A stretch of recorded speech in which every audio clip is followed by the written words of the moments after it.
Sal Capaccio will join us later, and we'll analyze some of what he said and some of these other moves. I would enjoy talking about Travis Hunter some more.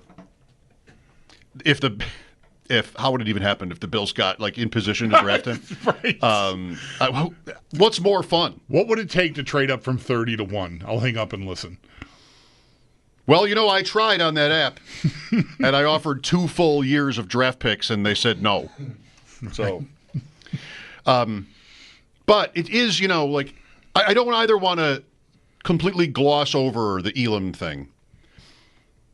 You said it, I think, and Chris Trapasso said it. I'm sure a lot of people are, wow, they got something for Kaiir Elam. It is stark, however, that after 3 years, he is gone. That is a miss. Yeah, we're counting the fact that they didn't have to release him and then have dead money. Because that as a win. I guess I didn't really I wasn't factoring that in, thinking about it. They're just going to cut him. Forget the trade can't be realistic. There's no way you're going to be able to make a trade for this guy. What's his value? Obviously, the Bills were motivated to get something for him and not as flippant about it as I was.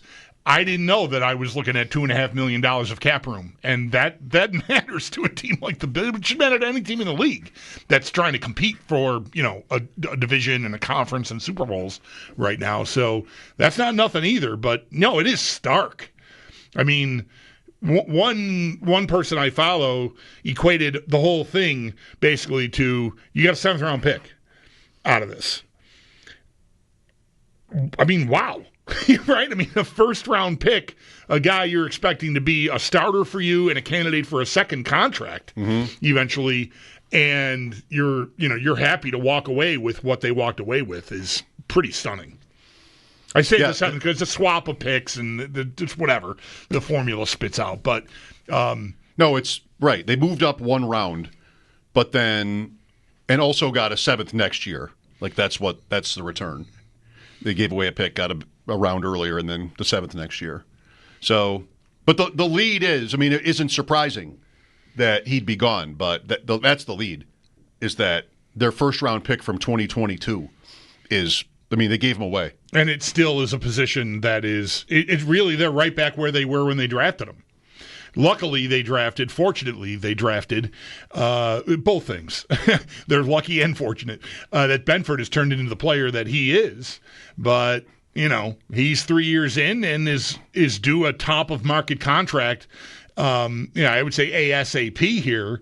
And the hole next to him or across the field from him is the same hole they had when they drafted both guys.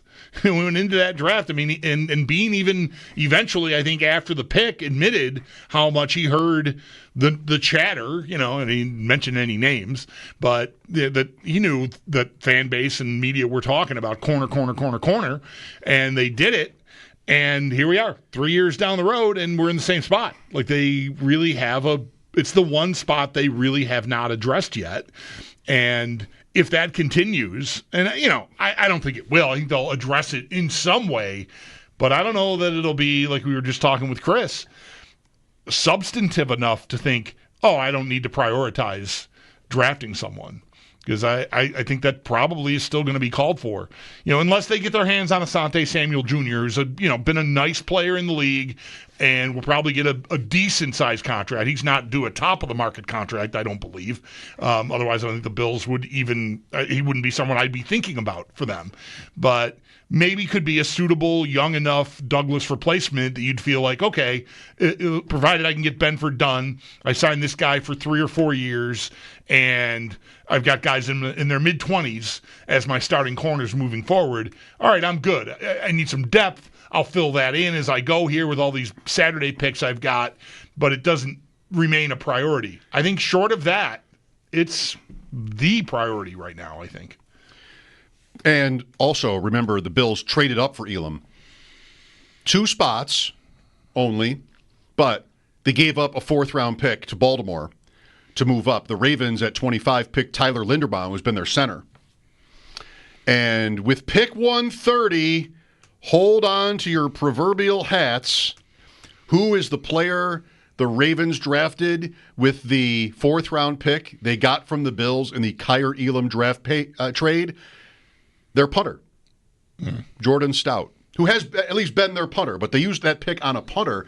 And 3 picks later, pick 133, Jake Camarda was drafted by Tampa Bay, and he is now the Bills punter. The draft, there get to be runs on these positions. There was a run on punters. There's a run on punters. I say, right now, he's the punter on the roster. Sam Martin has left. I don't know if they'll bring in someone else. He kicked for 3 years, 2.5 or 2 and a piece for Tampa before he was waived last year. So there you go. The Ravens got a free punter. I would definitely expect some competition for Camarda. Okay.